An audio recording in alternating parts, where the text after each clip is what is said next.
about probably are outside California. Most of the properties that we deal with are east of the Mississippi, and they are definitely out of California because we can get higher rents in those areas than we can here for the price. So for example, we buy a house in Atlanta for $5,000 and we can sell or finance that at $500 a month and make our cash flow work. So the question is, how do you manage that? But you don't have to worry about managing it because you're not putting it in as a rental. You are selling it to the person. So the person moving in is going to be responsible for fixing the toilet and putting in the hot water heater and the heater. So there's very little management. The main management you have to do is a collection call. Okay. So is that usually handled on the telephone? Telephone, absolutely. You have to pick up the telephone. Most of the people we work with don't have the internet or email or faxes at their home or printers. Here in Silicon Valley, it's a given. Everybody has a computer and a printer at their house, but it's not that way. So you're going to use phones. They all have cell phones. Usually it's prepaid minutes, and so you have to time your calling. But you call them, you remind them, and you know what? They make the payment because it's cheaper than rent, and they're owning the home, and they're blessed to own the home. So another thing related to this, I'm sorry, is that again, your expectation is that you're going to get these sold really in a pretty short period of time. Isn't that the case? You absolutely want it sold as soon as possible because if you don't sell it, it's going to get more vandalized. And so the goal is we hang a sign up, we have ground crews, and we usually get it sold within 2 weeks to 6 weeks because we don't want the inventory sitting there empty. Okay, so you can actually get them sold pretty fast. Yes. And it's basically some communication within the neighborhood itself? These neighborhoods, when people drive by the sign, they see it and they call and they want to know what's going on. And you don't really sell to people outside the neighborhood because most people are afraid of some of the neighborhoods, but the people who live there aren't afraid to live there. And so if you were to sell a home in the inner city of Atlanta to somebody who lived in San Mateo, they probably would not be comfortable to go look at that. But somebody who lives there, that's their home, mom lives across the street, and they're fine buying. So that's who you're capturing, is your drive-by audience. Okay. Now, as I understand it, a lot of times these REO packages are actually located in the properties maybe in several different states that are in one package, which seems to me could create some headaches for somebody. So how do you help people with that? Okay, so yes. It's called a blind package because you're buying blind. You don't know what the houses look like. You don't know where they're at. And our first package that we purchased, we were in 15 different states. And what we found is even though we had people to look after the homes, it was a little bit on the difficult side. And so we went and we started negotiating with the people that were selling, and we've been able to negotiate a term called cherry picking, which allows us to pick a geographical area off from a list and not have to buy in multiple areas. So you can choose a concentration. And that's much more helpful. It's easier to put your management team together on the ground. Okay. Now, a lot of people get started in real estate, it seems like these days, or they'd like to get started in real estate, and they look at their bank account and they say, how am I going to even get started? But some of these people may have a large retirement account, like an IRA or a Roth account. So how can they work with that? You know, Michael, so many people don't know that they can invest with their 401k, their IRA, their Roth IRA.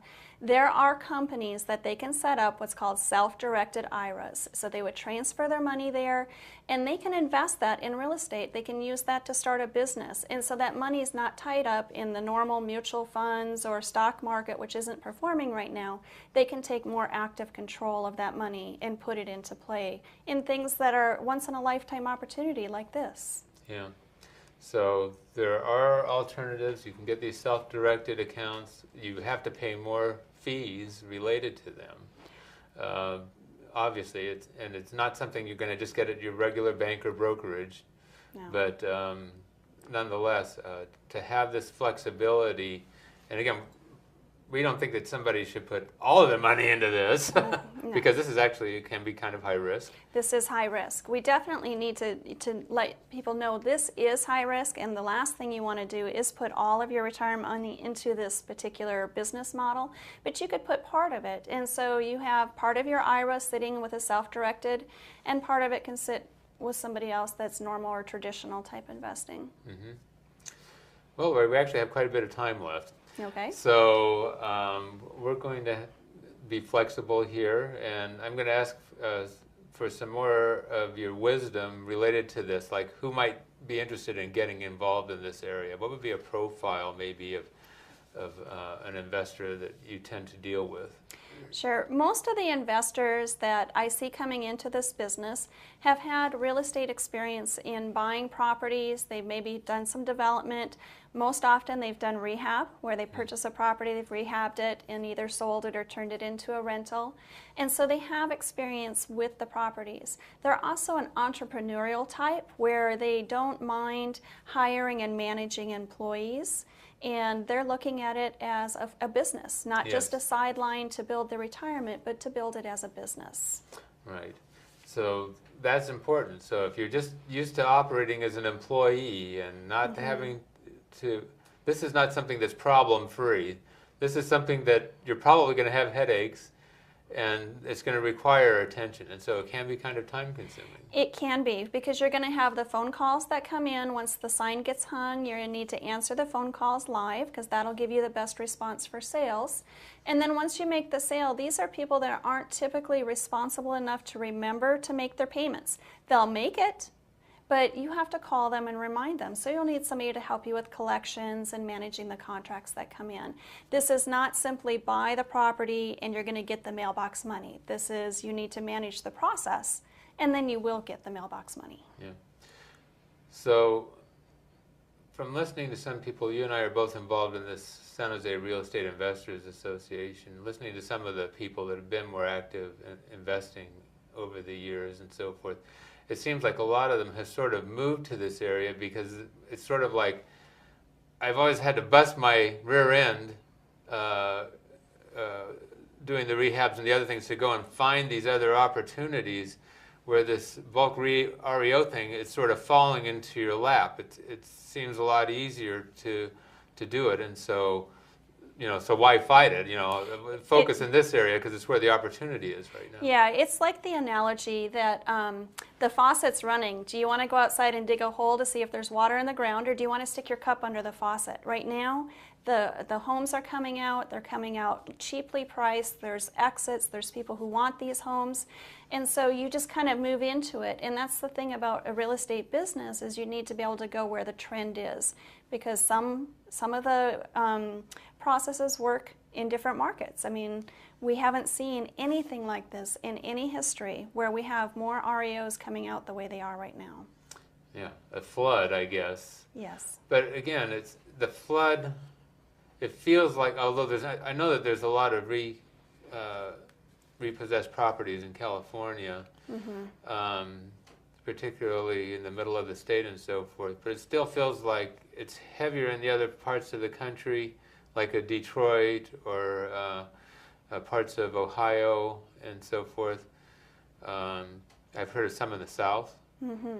Southeast, yeah. Yeah. So the thing that's helping California is that it's California. And so the REOs that do make it on the market are still being bid up because foreign money is coming into the state. The jobs in the Midwest and in the Southeast, they're losing jobs just like California, but the foreign money isn't coming in there to support the economy. Okay.